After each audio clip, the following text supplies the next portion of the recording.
They say love is a river. Beautiful to look at, cool to touch.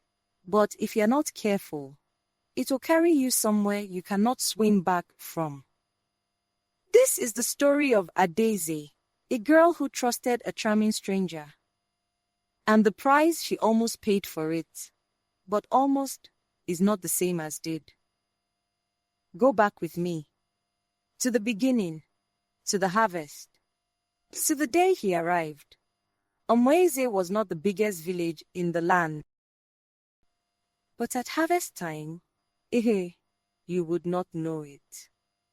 The yams had come in fat and tall that season. The palm wine was sweet. The gods, it seemed, were pleased.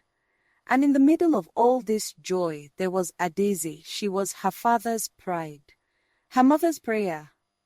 And every young man in Umueze had, at one time or another, found a reason to pass by Chief Uzoma's compound. And then he arrived. No one knew him.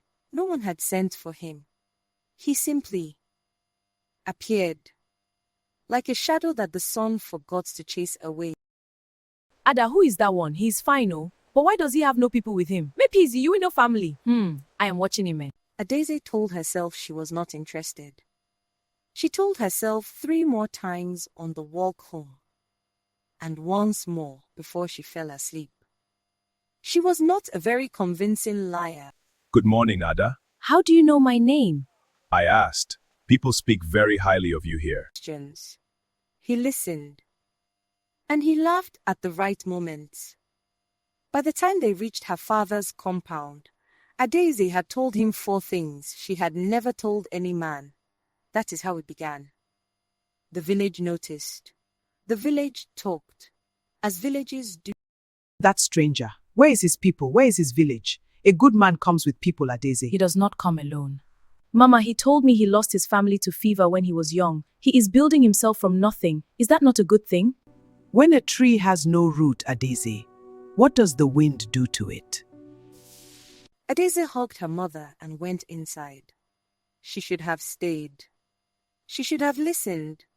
Emeka knew what he was doing. He had prepared for this. Every answer was practiced. Every gesture calibrated. Eze, I have no family to speak for me, but I speak for myself. I am a trader in palm oil from the Oji River route. I have saved enough to care for a wife, and I have found no woman like your daughter anywhere I have traveled. A man without people is a man I cannot verify. Come back with an elder who knows your lineage, then we will talk. Emeka nodded respectfully. But as he walked out, Adaeze saw what no one else did. The briefest tightening of his jaw. Ada, I cannot find an elder. I am alone in this world. Must I be punished for that? Run away with me. I have found a place we can start over. Just say yes. And Adaeze, with her big, trusting heart, said yes. God forgive us for what love makes us do. She was only going to take her wrapper, her beads, a few yams for the road. She was not planning to hear what she heard. The document he pulled out, Adaeze recognized it. She had seen her father hold it, protect it, speak of it with more care than he spoke of anything else. The boundary deed. The land papers that said the forest, they are sacred, palm oil rich. The land that Chief Obiora of Amago had been trying to claim for 3 dry seasons. In that moment, something inside Adaeze went very, very quiet. It was not heartbreak. Not yet. It was something colder. Something sharper. It was fury. And fury, when it belongs to a clever woman, is a dangerous, dangerous, dangerous thing. Ada, what? It is midnight. I need your help. No questions yet. Can you go to my father's Obi right now and replace the land document with the fake copy, the one he had made last year when the original got wet? The one he had made last year when the original got wet? The fake! Ada, what is happening? Emeka is not who he said he is, and I will explain everything. But first, we have less than 2 hours before he leaves this village with the wrong document. They moved in the dark like shadows. Nkechi switched the documents. The fake copy, identical in every way, except the land coordinates, which Adaeze's father had deliberately altered, went back into the chest. The real document Adaeze tucked inside her own wrapper. And then she went to meet Emeka at the river, as planned, as if nothing had changed. Ada, you came. I was afraid. Did you think I would leave without saying goodbye? Goodbye? Did you really think I did not see you? In my father's obi, with your hands in his chest? Ada, I can explain. Chief Obiora sent you. Yes? The document in your robe. Check it. Silence. That silence was his answer. He looked up at her. And for the first time since he arrived in Umueze, Emeka saw Adaeze clearly. Not the trusting village girl he had chosen because she seemed easy, but the woman she actually was. He did not fight. There was nothing left to fight with. The plan was finished.